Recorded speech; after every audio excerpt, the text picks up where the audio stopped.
¿Qué tal? ¿Cómo están? Es 13:45, abrimos Atlántico Noticias en este lunes 3 de mayo. Arranque de una semana en la que España va a superar el reto de llegar a los 5 millones de vacunados.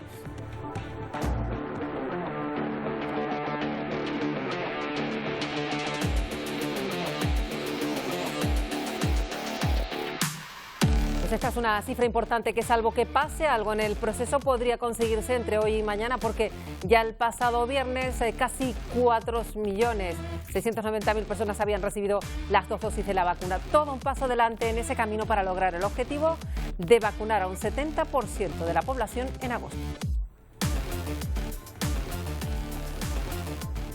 Pues en un momento vamos a repasar cómo va la campaña de vacunación también aquí en Canarias. Estos datos, sin embargo, no deben hacer que en este punto de la pandemia nos olvidemos de países que están atravesando situaciones dramáticas. Esta imagen de Brasil lo dice todo.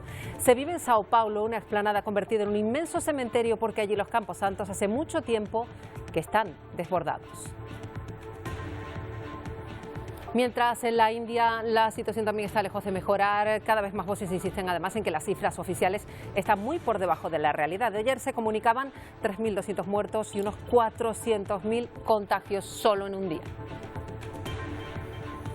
Y también preocupa la mala evolución de la pandemia en Colombia, donde además se enfrentan a las consecuencias que pueda tener en cuanto a contagios las manifestaciones que se han repetido estos días contra una ley tributaria que el gobierno colombiano ha tenido que retirar ante la presión de la calle. Isiar. Sí, Marta, y esa presión comenzaba la pasada semana cuando se presentaba una reforma de los impuestos que buscaba subirlo sobre todo a las clases medias y bajas a fin de saldar la deuda pública agravada por la pandemia. Unas jornadas intensas donde hubieron al menos 6 fallecidos y, como bien dices, el presidente ha optado por retirarla. Bueno, y en Jerusalén, más cosas que les contamos hoy. Ha habido una polémica este fin de semana porque la policía israelí ha impedido que cristianos ortodoxos asistieran a la ceremonia del fuego sagrado en la iglesia del Santo Sepulcro en Jerusalén. Querían impedir incidentes como los que el pasado jueves provocaron la muerte a 45 ultraortodoxos, en este caso judíos, en una estampida. Y a pesar de las medidas estrictas implantadas en Argentina, las UCI siguen al borde del colapso. El sistema de salud no soporta más pacientes. Luego les contamos los datos y verán también cómo amaneció Sydney, la ciudad más grande de Australia. Ahí lo ven, envuelto en una densa niebla, en humo que ocultaba lugares tan emblemáticos como la famosa ópera de Sydney. Se tuvieron que suspender servicios de ferry por la escasa visibilidad. Luego lo vamos a ver.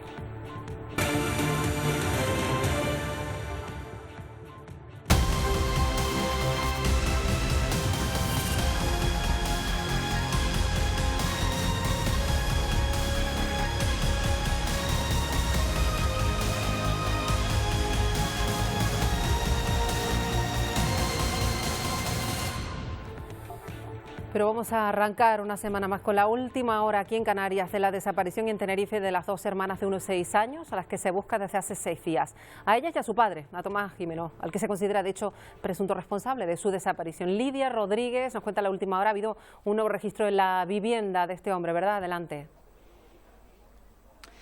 Sí, efectivamente, Marta, ese nuevo registro, el segundo, incluso el tercero que se ha llevado a cabo desde que comenzara el dispositivo de búsqueda, se ha centrado aquí, en esta vivienda habitual de Tomás Jimeno en Igueste de Candelaria. Sobre las 11 menos 20 entraban efectivos de la Unidad Central Operativa de la Guardia Civil y justo hace una hora han salido portando algunos objetos. En el interior de esta vivienda se encuentran efectivos de la Policía Judicial, también la Autoridad Judicial, y además no se descarta la presencia de algún familiar o incluso el propietario de la vivienda. Mañana, sobre las 11 de la mañana, la delegación del Gobierno va a ofrecer muchos más datos sobre el dispositivo que se ha puesto en marcha desde que comenzara este caso que ha conmovido a toda España. Entre los datos más novedosos en el día de hoy se encuentra que Antonio Jimeno pudo haber comprobado el estado del motor de su embarcación horas antes de su desaparición. Bueno, pues estaremos muy atentos a este asunto. Les vamos a dar, de hecho, la última hora en el Telenoticias Primera Edición, justo a continuación de este Atlántico Noticias. Y ya decía Lidia Rodríguez que esta noticia ha acaparado muchísimo espacio en la prensa nacional, pero también internacional. En este medio portugués, por ejemplo, se menciona esa frase de Jimeno: no vas a volver a verlas más. Se lo decía a la madre de las niñas. En muchos medios internacionales se ve reflejada esta noticia. Cuentan cómo ha quedado conmocionada y en shock la isla tras la desaparición de las menores y de su padre. Y uno de los periódicos, por ejemplo, los ciudadanos suecos residentes en España, pues también reflejaban esa orden internacional de búsqueda y captura para esta persona.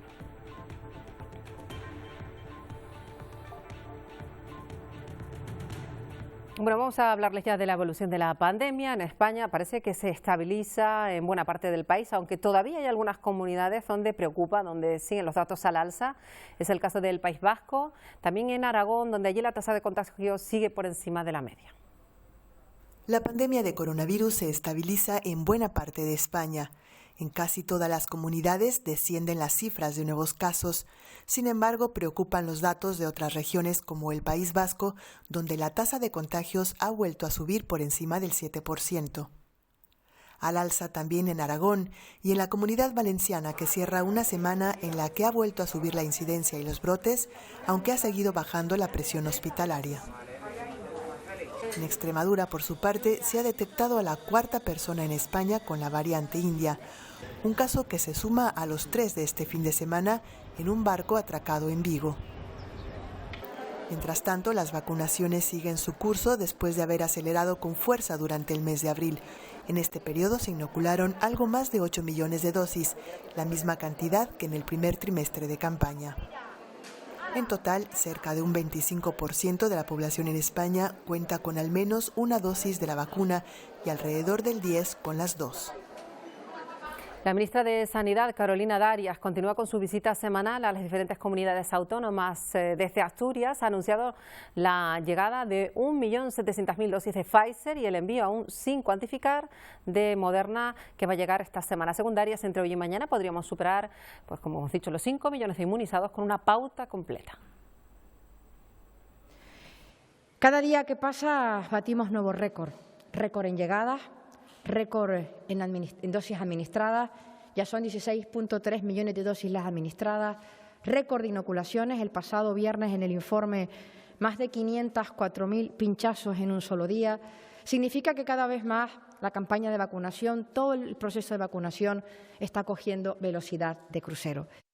Bueno, comienza la vacunación de la Guardia Civil y de la Policía Nacional en Cataluña, después de que el Tribunal de Justicia ordenara empezar a inmunizar a las fuerzas y cuerpos de seguridad del Estado en un plazo de 10 días. Los agentes van a recibir la vacuna de Moderna en 4 puntos repartidos entre las provincias catalanas. Y el Tribunal catalán dice que la Generalitat debe garantizar la misma proporción que los Mossos d'Esquadra. Según las cifras del Departamento de Salud, el 80% del cuerpo en Cataluña ha sido inmunizado y se va a alcanzar el mismo porcentaje que en el resto de España. Va a ser necesario inmunizar a más de 4.400 agentes. Bueno, la vacunación se ha acelerado este fin de semana también aquí en Canarias con la llegada de más de 78.000 dosis de AstraZeneca y de Moderna. Ese aumento en el ritmo de inmunización coincide con el segundo día sin fallecimientos por COVID en nuestro archipiélago. También se han reducido los contagios con 117 nuevos, 65 en Tenerife, que por cierto podría bajar a nivel 2 mañana mismo si así lo determina Salud Pública. Bueno, de estos asuntos vamos a hablar hoy con Begoña Reyero, que es la jefa de la campaña de la vacunación aquí en Canarias. Begoña Reyero, buenas tardes, bienvenida a Atlántico Noticias. Buenas tardes a todos. Bueno, empezamos con esa buena noticia que ha confirmado la ministra Carolina Darias, ese dato tan significativo, 5 millones de personas con las 2 dosis. Esto es una cifra importante para seguir adelante y seguir con el objetivo previsto para el verano, ¿no? Sí, a ver, lo que siempre hemos dicho, ¿no? Lo que hacía falta era que llegasen vacunas para poder ir alcanzando ese objetivo. Aquí Canarias, efectivamente, la semana pasada fuimos recibiendo ya a lo largo de la semana, hasta incluso el sábado, recibiendo vacunas y eso nos hace pues tener unas expectativas mucho más óptimas y con más ganas de aumentar esa velocidad, con lo cual alegres y contentos por esa llegada un poquito mayor de vacunas, que esperemos que vaya increciendo, porque además necesitamos más vacunas para ir administrando día a día un poquito más. Efectivamente, porque es verdad que está funcionando, los macrocentros de vacunación están atendiendo a más población, está todo organizado, pero es verdad que todavía Canarias pues está a la cola, por así decirlo, en cuanto a número de dosis administradas. ¿Esto por qué está ocurriendo, señora Reyero? A ver, realmente esto es, lo hablaba el otro día, es verdad que las estadísticas parece que estamos en la cola, pero esto habría mucho que debatir porque una cosa es también vacunación e inmunización, es decir, nosotros en principio en la media sí parece que estamos ahí como en la cola, sin embargo, por ejemplo, estamos en los primeros de vacunación en el grupo de 60 a 69 años, es decir, y en los otros grupos tampoco vamos mal. Lo que pasa es que se hablan de cifras que te digo, una cosa es estar vacunado con primera dosis y otra cosa es estar inmunizado. Nosotros vamos a un ritmo medianamente bueno y sobre todo fuera de ranking lo que es importante es seguir vacunando y seguir administrando vacunas y seguir cumpliendo esa segunda dosis para tener a la población no solamente vacunada de una dosis sino inmunizada, que ese es el objetivo. Entonces, pues bueno, los rankings están ahí y no son del todo, habría que especificar bien porque esa media tiene muchos grupos, subgrupos y en algunos Canarias está siendo líder de España, por ejemplo. Y hay un grupo en particular que está un tanto inquieto porque es verdad que se esperaba una decisión de la Comisión de Salud Pública sobre qué pasaba con la segunda dosis de las personas que se vacunaron en un primer momento con AstraZeneca y ahora se quedan un poco de nuevo a la espera, otras semanas más. ¿Cómo afecta esto a la estrategia de vacunación de Canarias? ¿Qué le puede decir a estas personas que incluso se ponen en contacto con nosotros mostrando su inquietud? ¿Qué pasa con esos profesores, esos fisioterapeutas, digamos, muchas personas esperando esa segunda dosis? Bien, en principio, y como todos sabéis, habéis visto de la noticia del viernes, donde sale publicado que efectivamente esperamos otras 4 semanas más a la decisión del Ministerio, pues tranquilidad. Hay estudios ya que nos dicen que incluso retrasar esas dosis de AstraZeneca a nivel de efectividad no va a pasar nada y ahora lo que se está comprobando es, sobre todo tomando decisiones a nivel de evidencia científica, si sería conveniente o no administrar una segunda dosis con otra vacuna, pero claro, la evidencia es todavía tan pobre que hasta que no salgan algunos estudios más para tomar decisiones, yo creo que es una medida en la que no va a afectar para nada a la respuesta inmunológica y sí nos va a dar una evidencia científica más sólida para tomar una decisión. Entonces, calma y tranquilidad, ya ellos tienen su primera dosis administrada, ya han producido en su cuerpo esa pequeña respuesta inmunológica, es decir, ya tienen una pequeña defensa y tranquilos porque se tomará una decisión para finalmente que se complete esa respuesta inmunológica, pero veremos a ver qué decisión se toma, pero con una evidencia científica un poco más sólida. Entonces, yo creo que el mensaje es que las decisiones tienen que apoyarse con evidencia científica. Creo que es una buena decisión, esperar un poco y calma, que al final todo el mundo va a estar vacunado de esa segunda dosis perfectamente y con una protección adecuada. Claro, señora Reyero, quería preguntarle también por cómo está siendo pues el cumplimiento de las personas que son citadas a vacunarse. Hay algunas comunidades que han tenido problemas, incluso han tenido que tirar, bueno, en un caso muy específico, algunas vacunas porque no se presentaron los citados. En Canarias, ¿cómo está funcionando? Y hay que recordar también la importancia de acudir si uno es citado y confirma la cita, ¿no? Efectivamente, aquí en principio no vamos mal, es decir, de hecho, fijaros que en el grupo en el que están teniendo problemas otras comunidades autónomas, que es el grupo de 60 a 69 años, en este grupo Canarias está siendo líder, es decir, está acudiendo muy bien con esa llamada entrante que pusimos esa estrategia, ¿no?, para que la gente fuera quien pidiese la llamada o su cita, mejor dicho. Ha ido bien, la gente acude, hay que seguir haciendo llamamiento y alentando, ¿no?, y animando a la gente a que acuda.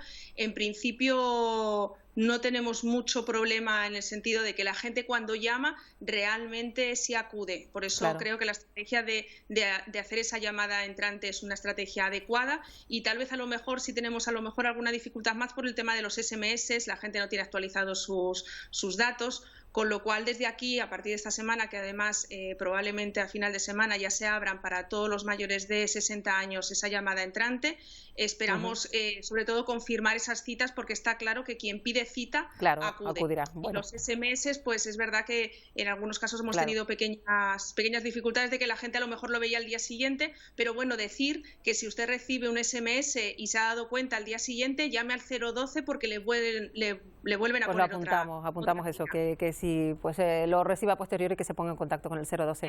Begoña Reyero, un placer como siempre, gracias por atendernos. Gracias a vosotros, buenas tardes. Bueno, hay mucha gente que sigue pues desafiando las normas para prevenir más contagios. La Guardia Civil ha tenido que desalojar una macrofiesta universitaria con más de 400 personas en Madrid. Los agentes se encontraron en el interior a cientos de jóvenes que no respetaban ni mucho menos las medidas sanitarias, sin distanciamiento, tampoco llevaban mascarilla. Cada uno de los asistentes había pagado 40 euros para ir a esta fiesta con barra libre. La Guardia Civil sospechó porque había 8 guaguas en el exterior del recinto. Se mantiene abierta la investigación contra el promotor de la fiesta.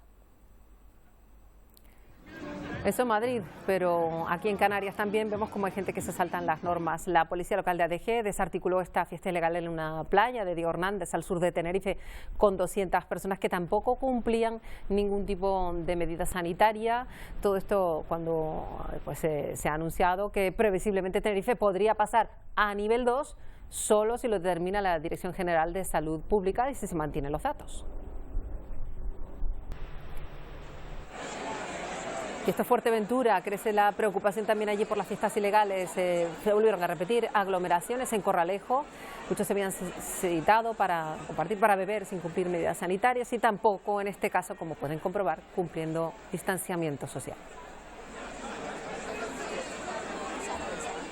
España ya ha detectado un cuarto caso de la variante india de la COVID, una persona que llegó de Madrid tras haber cursado un máster internacional y haber estado en contacto con un ciudadano de origen indio.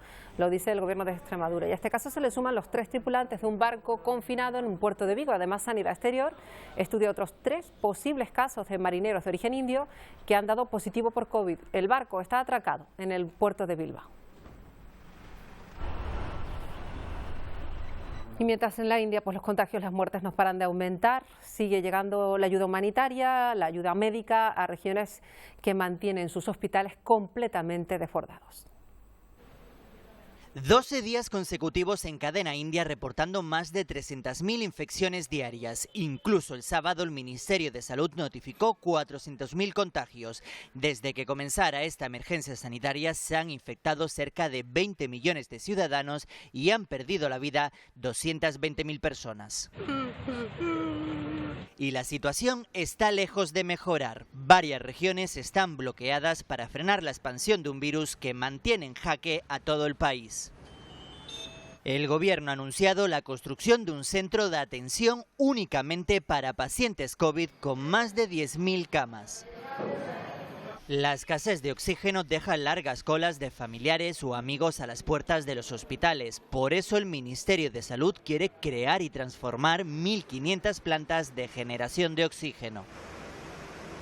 A todo ello se suma un proceso de vacunación muy lento. Solo el 3% de la población ha sido inmunizada. Vacunas que ahora están en el punto de mira. Podrían no ser eficaces ante la variante india.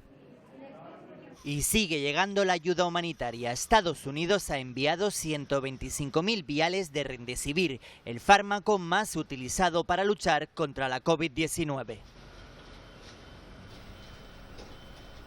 Bueno, estas imágenes impresionan, nos llegan desde Brasil, Sao Paulo, y ante el alto índice de fallecidos por la COVID-19, pues se han quedado directamente sin espacio para poder enterrar a las víctimas. Por eso se han habilitado explanadas como estas. En Brasil, desde que comenzó todo, han muerto más de 404.000 personas.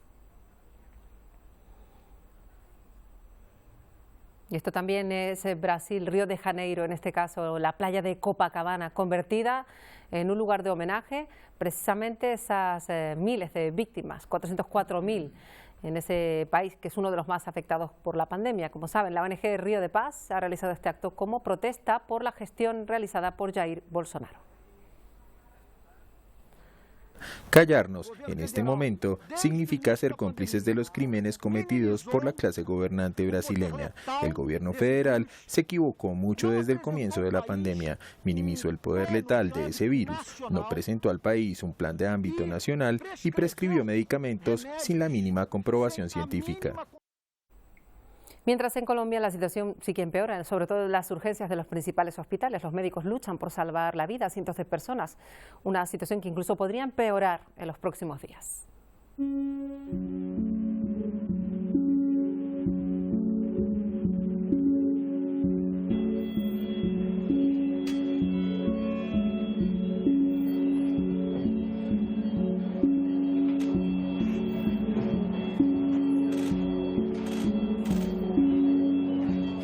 Este tercer pico ha sido bastante difícil para nosotros debido a que las personas jóvenes son las que más están falleciendo o las personas ingresan con patologías ya en un estado muy crónico, ¿no?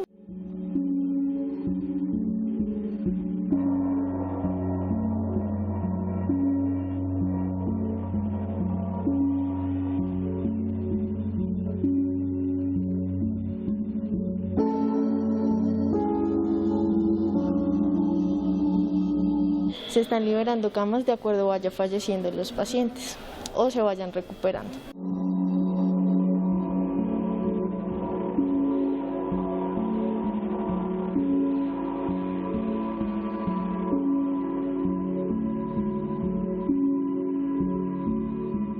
La más difícil para mí ha sido una joven de 22 años, ¿no? Que debido pues a su infección de coronavirus hizo una disfunción pulmonar bastante severa. Posterior a eso desarrolló una enfermedad autoinmune y falleció. Era una mujer de 22 años que tenía un futuro por delante, ¿no?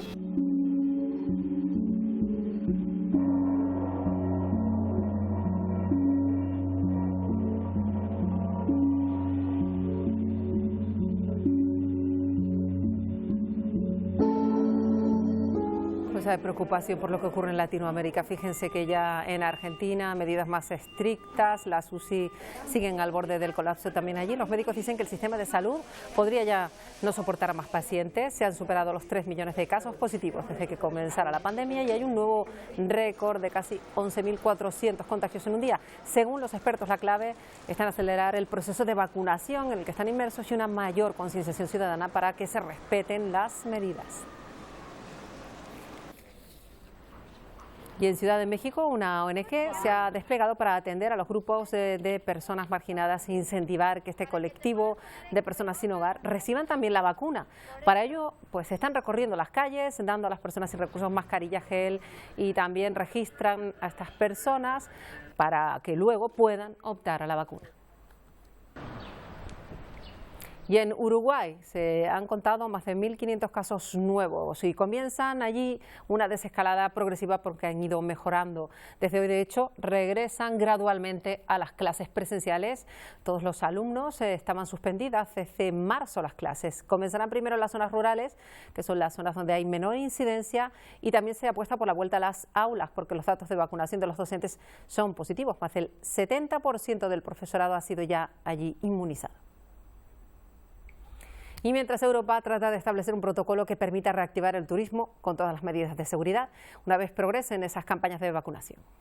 La Comisión Europea ha propuesto este lunes que los Estados miembros alivien las restricciones sanitarias para aquellos viajeros no esenciales que entren en la Unión Europea y habilitar un freno de emergencia para nuevas variantes del coronavirus. El Ejecutivo comunitario aboga por permitir la entrada a la Unión Europea por motivos no esenciales, no solo a todas las personas procedentes de países con una buena situación epidemiológica, sino también a todas aquellas personas que hayan recibido la última dosis recomendada de una vacuna autorizada por la Unión Europea. Este requisito podría extenderse, según la Comisión, a las vacunas que hayan completado el proceso de inclusión en la lista de usos de emergencia de la Organización Mundial de la Salud. No obstante, son los Estados miembros representados en el Consejo de la Unión Europea los que asumen las decisiones sobre sus fronteras durante la pandemia, aunque éstas limiten la libertad de movimientos que garantizan los tratados de la Unión Europea. En paralelo, Bruselas quiere habilitar un freno de emergencia para nuevas variantes que incluiría que si la situación de un país empeora rápidamente y en particular si se detecta una nueva cepa preocupante, los países puedan suspender urgente y temporalmente todos los viajes de ida y vuelta de ciudadanos no pertenecientes a la Unión Europea que residan en dicho país. Y en Francia se trabaja para abrir algunos corredores seguros con puntos como Estados Unidos, Singapur para el verano. Ya lo ha dicho el secretario de Transportes, que ha reconocido que el objetivo es tener un verano lo más normal posible. La reanudación de los vuelos va a ser a través de la regla de la reciprocidad, es decir, con aquellos países en los que se permita también la llegada de vuelos procedentes de Francia. Y ahí ven, música en directo, que ha vuelto a Reino Unido. Esto es Liverpool. Se celebró un festival con 5.000 personas en una carpa, pero en este caso sin mascarillas y sin distanciamiento social. Todos habían sido sometidos a una prueba PCR previa y van a tener que repetírsela 5 días después del concierto a ver qué tal va todo. Por cierto, hemos conocido un duro golpe que recibe el sector de las líneas aéreas. También aquí en las islas, la compañía Norwegian ha anunciado una reestructuración de su plantilla en toda España. La compañía ha anunciado el despido de 1.200 trabajadores, el 85% de la plantilla en nuestro país. Gran parte de los trabajadores afectados ya estaban en ERTE desde el inicio de esta crisis sanitaria. Bueno, y en China, con motivo del Día Internacional del Trabajo, se han establecido 5 días de vacaciones para los trabajadores y desde el sábado y hasta el próximo miércoles se van a realizar ahí más de 265 millones de viajes domésticos. Y estas son cifras muy similares a las del 2019 y es la primera vez que desde el inicio de la pandemia los turistas pueden viajar con menos restricciones por la situación positiva en China. Si se siguen las medidas, como la reserva previa para acceder a puntos turísticos, la entrada es limitada y los visitantes deben guardar distancia social. Bueno, vamos a hablar ahora de la COVID persistente porque en Canarias más de 50.000 personas han pasado la enfermedad, pero no a todos les afecta por igual. Según los estudios, unas 7.500 personas están padeciendo al menos un síntoma persistente que no tenían antes de la infección. En Canarias, ya les decimos, se denomina COVID persistente y quieren ser reconocidos y tratados. Se ha creado una asociación que quiere hacer visibles las secuelas de una enfermedad que no desaparece con el tiempo. Es algo además que no es exclusivo de los casos graves. El estudio, uno reciente italiano, demuestra como pacientes que tuvieron enfermedad leve o moderado, pues tampoco están exentos de sufrir COVID persistente. Y el riesgo mayor en mujeres y en casos positivos con más de 3 síntomas durante la infección. Bueno, vamos a hablar con Elena Jauregui, que es enfermera, que pasó precisamente la enfermedad y que ha quedado también afectada de COVID persistente. Elena Jauregui, bienvenida a Atlántico Noticias. Hola, buenas tardes. Porque esto de la COVID persistente se oye hablar, pero muchas personas no saben que está afectando a tantísima gente y que es una enfermedad que tiene muchísimos síntomas. ¿Cómo podríamos describir lo que es exactamente la COVID persistente? Una situación que todavía se está estudiando, señora Jauregui. Pues la COVID persistente es una enfermedad que afecta a gente que ha pasado la COVID y pasadas entre 3 y 12 semanas continúan los síntomas. Con ese diagnóstico todavía no existe en la sanidad canaria. Desde el colectivo COVID persistente que se ha creado desde hace muy poquito aquí en las islas, lo que queremos es que se reconozca esta enfermedad y se pueda llegar así a englobar a todas las personas que padecemos la sintomatología que tenemos. Está claro que se trata de pacientes nuevos que están llegando a los médicos y que, por así decirlo, están aprendiendo casi pues con las circunstancias que están atravesando pues todas las personas con COVID persistente, ¿verdad? Sí, se sabe muy poco de la enfermedad todavía. Es una enfermedad que se aprende a medida que van apareciendo pacientes nuevos y síntomas nuevos. Desde el colectivo lo que se pretende es dar visibilidad a toda esta gente como nosotros que estamos pasando por esta enfermedad y también poder crear protocolos de actuación conjuntos entre la atención primaria y la atención hospitalaria para así poder dar una atención más personalizada a toda aquella gente que se siente un poco perdida, no comprendida y poco escuchada por los médicos. Claro, porque a ustedes les está suponiendo toda esta circunstancia hacer una especie de peregrinación de médico en médico. Totalmente. Para saber exactamente qué es lo que tienen y tampoco ellos saben darles respuestas a día de hoy, ¿no? Sí, totalmente, sí. Así es. ¿Cuáles serían, por ejemplo, los síntomas que ha presentado en su caso, señora Jauregui? A ver, en mi caso son síntomas en general, como todo el mundo. Tenemos cansancio, falta de concentración, se nos olvidan palabras. Hay múltiples síntomas, tanto cardiovasculares como digestivos, neurológicos, dolores de articulaciones, dolores musculares. Hay hasta 200 síntomas de los cuales las personas que padecemos el COVID persistente podemos haber sufrido a lo largo de todo este periodo una media de unos 36 síntomas por persona. Y de ahí, pues, unas personas más, otras menos. Algunos síntomas mejoran con el tiempo, otros no, aparecen síntomas nuevos. Es una enfermedad que fluctúa mucho. Efectivamente. Y también hay una cosa que les preocupa en particular, señora Jáuregui, que tiene que ver pues, con el desconocimiento de la enfermedad, de si serán síntomas persistentes en el tiempo. Esto les preocupa mucho, evidentemente, y también si pueden llegar a ser degenerativos, ¿no? Por eso quieren que se investigue lo antes posible. Sí, una de las preocupaciones es que estos síntomas no mejoren o empeoren con el tiempo, se cronifiquen y que incluso pueden llegar a ser degenerativos, que no se sabe.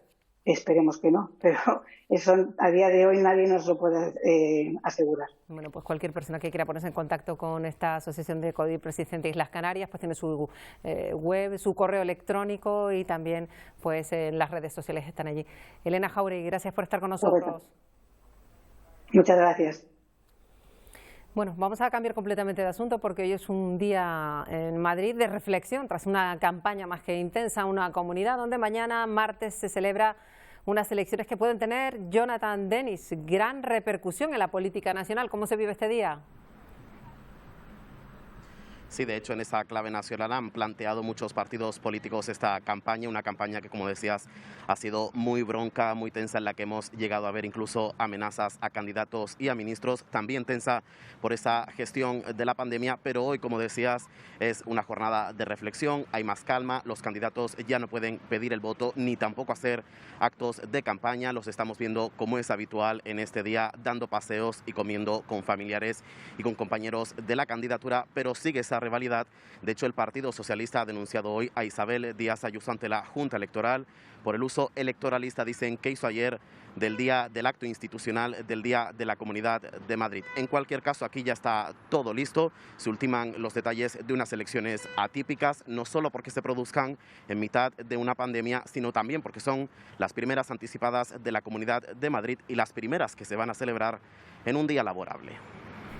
Muchas gracias a Jonathan Dennis. Todo el mundo estará pendiente de Madrid, también nosotros aquí en Atlántico Noticias. Y vamos a irnos bastante más lejos, a Florida, a Estados Unidos, porque allí se ha aprobado una reforma de la ley electoral que modifica en ese estado la dinámica de la participación previa en unas elecciones. Y este instrumento legal, de hecho, está generando una enorme controversia allí. Una reforma de ley de elecciones en Florida puede cambiar la participación previa de los votantes en cuanto al voto por adelantado. Este proyecto se hará efectivo luego de que el gobernador Ron DeSantis firme la modificación aprobada por mayoría en la legislatura estatal. Uno de los cambios sería regular la cantidad de buzones disponibles para depositar la boleta electoral antes del día de la elección. El número de lugares donde el votante puede presentar su boleta. En este momento, una persona puede recibir su boleta por correo y depositarla en esas cajas postales 24 horas al día.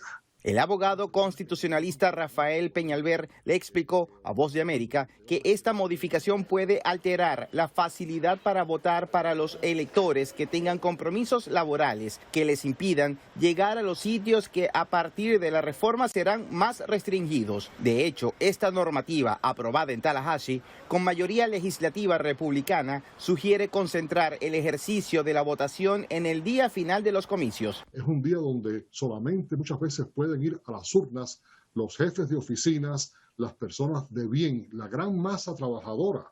Muchas veces no puede acudir a las urnas el martes de la elección. José Pernalete, Voz de América, Miami. Bueno, vamos a mirar hacia Colombia, donde se iba a presentar una reforma de impuestos que afectaba sobre todo a los más vulnerables. Ha habido manifestaciones muy duras y el gobierno colombiano ha tenido que retirar la ley por la presión de la calle. Ciar, danos más detalles. Sí, Marta, todo comenzaba la semana pasada cuando el gobierno colombiano presentaba ese proyecto de reforma tributaria, de reforma fiscal.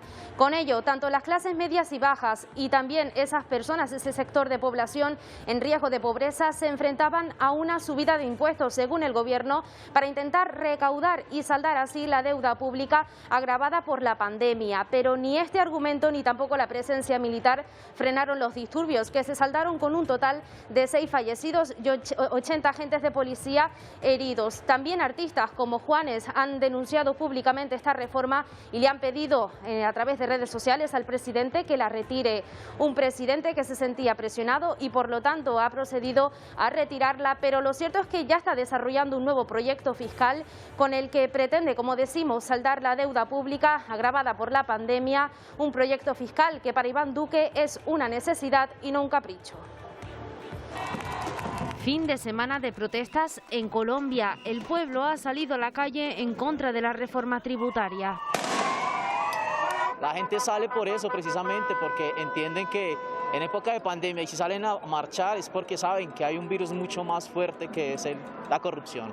Hasta que ya la reforma tributaria caiga, porque no nos sirve que vamos a conciliar, que vamos a cambiar las sendas, no tiene que caer. Y parece que el presidente Duque ha escuchado sus peticiones. Le solicito al Congreso de la República el retiro del proyecto radicado por el Ministerio de Hacienda y tramitar de manera urgente un nuevo proyecto. Bogotá y Cali fueron el foco de actos vandálicos contra bancos, transporte o comercios.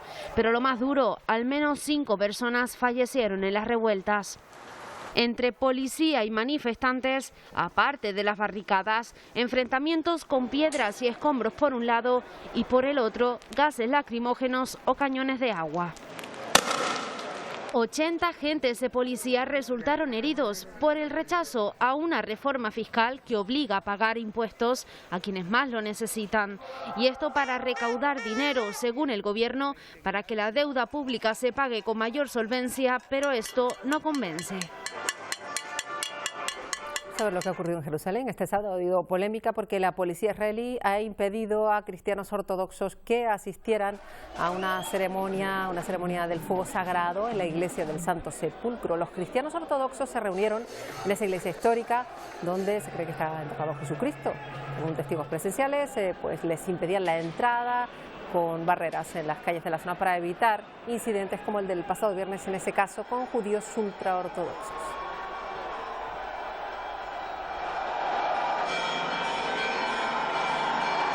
El domingo se cumplieron 10 años de la muerte del que se considera el terrorista número 1 del mundo, Osama Bin Laden, por parte del ejército de Estados Unidos. En Pakistán, Bin Laden es jefe de la red de Al-Qaeda y supuesto autor intelectual de los ataques terroristas del 11 de septiembre en Nueva York y Washington. En 2001 vivía en una casa de 3 pisos en una ciudad a 60 kilómetros del norte de Islamabad, en la capital de Pakistán.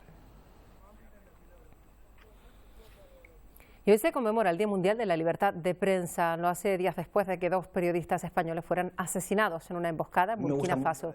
David Beriaín y Roberto Fraile. En 2020 en México fue el país donde más periodistas murieron mientras ejercían su profesión. El segundo Irak en 10 años, y en todo el mundo 937 profesionales de la comunicación murieron, según Reporteros Sin Fronteras.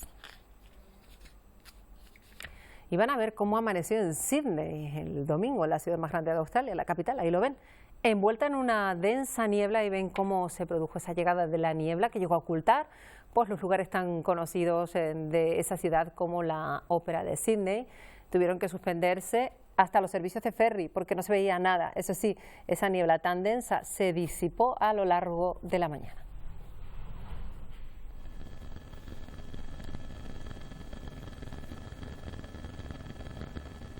La música coral, los coralistas reivindican poder cantar, sobre todo en el País Vasco, donde hay tanta tradición.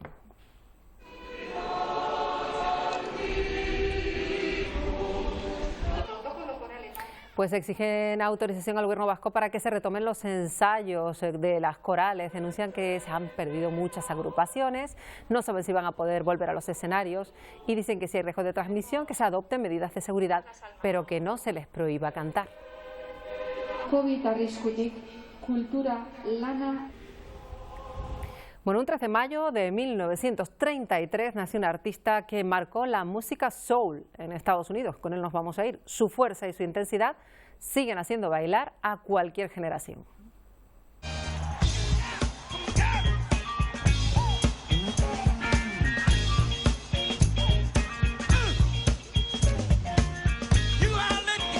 Hay James Brown, que murió hace 15 años, que es toda una leyenda de la música y sus temas una explosión de energía auténtica.